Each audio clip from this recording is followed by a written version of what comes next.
আজ বুধবার 12ই জ্যৈষ্ঠ 2026 সালের 27শে মে, মীন রাশি, মীন লগ্ন, পাইসেস সাইনের জাতক জাতিকাদের আজকের দিনটি কিন্তু সাবধানতা অবলম্বন করেই চলতে হবে।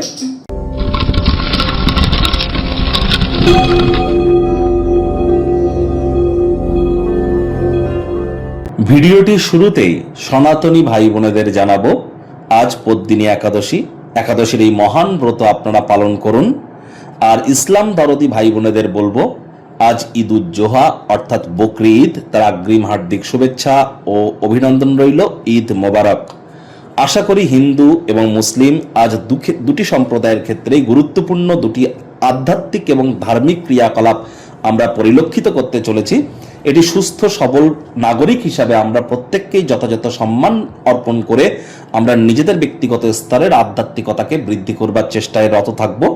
যারা হিন্দু ভাই বোনেরা আছেন তাদের বলবো, অবশ্যই আজ আপনারা একাদশীর মহান ব্রত পালন করুন, না পারলে সাত্ত্বিক জীবনযাপন গ্রহণ করুন।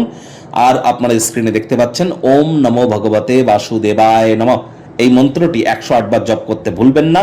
রাত্রি জাগরণ করুন। একাদশীর যারা পালন করছেন, একাদশীর মহান ব্রত শ্রবণ করুন। আজ চেষ্টা করুন বিষ্ণু সহস্র নাম, ইউটিউবে বা কোনো মিউজিক অ্যাপে গিয়ে বিষ্ণু সহস্র নাম লিখে সার্চ করুন। সেটি কম করে হলেও 1 থেকে 2 ঘন্টা শুনুন। এটি আপনাদেরকে বহুলাংশ উপকৃত করতে চলেছে। আর যেহেতু বুধবার, গণেশজির নাম জপ ধ্যান আরাধনা করতে ভুলবেন না। গণেশজিকে আপনারা 5টি দুর্বা ঘাস দিয়ে 5 বার বলুন, প্রথম পূজ্য গণেশায় নমঃ। আজ সবুজ রঙের শাকসবজি, সবুজ রঙের খাদ্য খাবারের মাত্রা বৃদ্ধি করুন। সবুজ এলাচ খান। হিজড়া দেখতে পেলে তাদেরকে যেন কখনো অসম্মান করবেন না, হিজড়া দেখে সম্মান করুন।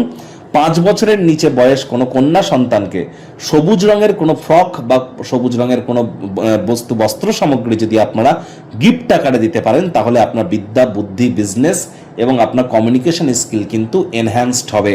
ভাগ্যবিটার আজ আপনাদের বলছে 4.5 আউট অফ 10 ভাগ্য আপনাদের অনুকূলেই থাকবে। দেখুন, কোনো নেগেটিভ বা নেতিবাচক কথাবার্তা বলতে কিন্তু আমাদেরও ঠিক ভালো লাগে না। তবে গ্রহ নক্ষত্রের হেরফের অনুযায়ী ইন জেনারেল ডেলি প্রেডিকশন আমরা প্রস্তুত করে থাকি। যাদের চন্দ্র রাশি মিন অর্থাৎ মুন সাইন পাইসিস, এই গণনা তাদেরই অধিকাংশ ক্ষেত্রে খাটবে। আর যাদের মিন লগ্ন, তাদের কিন্তু আংশিক খাটতে চলেছে। কায়িক পরিশ্রমের কারণে শরীরে ক্লান্তি আপনারা অনুভব করতেই পারেন। ওজন বুঝে ভোজন গ্রহণ করুন। রাস্তাঘাটে সাবধানে গাড়ি ঘোড়া চালান। কোনো প্রকার নেতিবাচক অনুভূতির আশ্রয় ভুলেও যেন গ্রহণ করবেন না। শরীরে কোনো ব্যথা, বেদনা বা মানসিক উদ্বেগ যদি দেখা দেয়, ক্যাজুয়ালি যেন নেবেন না। ইমিডিয়েট চিকিৎসকের পরামর্শ নিন, মেডিকেল অ্যাস্ট্রোলজির সাহায্য নিন। অর্থগত ব্যাপারে ব্যয়বহুল একটি দিন, খরচ বাড়বে। নতুন উদ্যোগ, পরিকল্পনা, নির্মাণ কার্যকে আজ পিছিয়ে দিন। গৃহে কোনো ধর্ম, হোম, যজ্ঞ, শুভ অনুষ্ঠান সম্পাদিত হতেই পারে। সেখানে অতিরিক্ত অর্থ কিন্তু আপনাদেরকে ব্যয় করতে হতে পারে, যা আপনার আর্থিক অবস্থার উপরে নেতিবাচক প্রভাব কিন্তু ফেলতে পারে। টেনশন নেবেন না, খুব শীঘ্রই পরিস্থিতির উন্নতিও কিন্তু আপনাদের হবে। চাকরিজীবী যারা আছেন তাদের অফিসে কম কথা বলে কাজ বেশি করতে হবে। মনের থেকে মস্তিষ্ককে বেশি দাম দিতে হবে। কোনো প্রকার অফিস পলিটিক্স বা গসিপিং এর অংশ যেন হবেন না। বসের কিন্তু কুনজরে আপনারা পড়ে যেতে পারেন। কর্মক্ষেত্রে আপনার প্রতিদ্বন্দ্বী, আপনার কম্পিটিটররা আপনার বিরুদ্ধে চক্রান্ত কিন্তু করতেই পারে, ষড়যন্ত্র করতেই পারে। চোখ কান খোলা রাখুন। রাজনীতিবিদদের হার্ডওয়ার্কের কোনো বিকল্প নেই, আবারও বলছি। শিক্ষার্থী বিদ্যার্থীরা যে কোনো প্রকার পরীক্ষা প্রতিযোগিতায় সফলতা প্রাপ্তি করবেন। উচ্চশিক্ষার জন্য যারা বিদেশ যাত্রার কথা ভাবছিলেন, ভাগ্যদেবীও আজ আপনাদের পক্ষেই আছেন।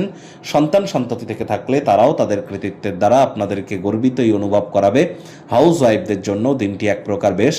প্রেমিক প্রেমিকা, স্বামী স্ত্রী, না ভাব ভালোবাসা রোম্যান্স, না তর্ক বিতর্ক অশান্তি, কোনোটাতেই বাড়াবাড়ি যেন করবেন না। অন্যান্য দিনের ন্যায় আজকের দিনটিকে সাধারণ হিসাবে ট্রিট করবার আপ্রাণ প্রচেষ্টা আপনাদেরকে করতে হবে। শত্রুপক্ষ, বিরোধী পক্ষ একটু হলেও শক্তিশালী থাকছে। পরিবারের সদস্যদের সাথে আজকের দিনটিতে আপনাদের বন্ডিং এক প্রকার কিন্তু বৃদ্ধি পেতে চলেছে।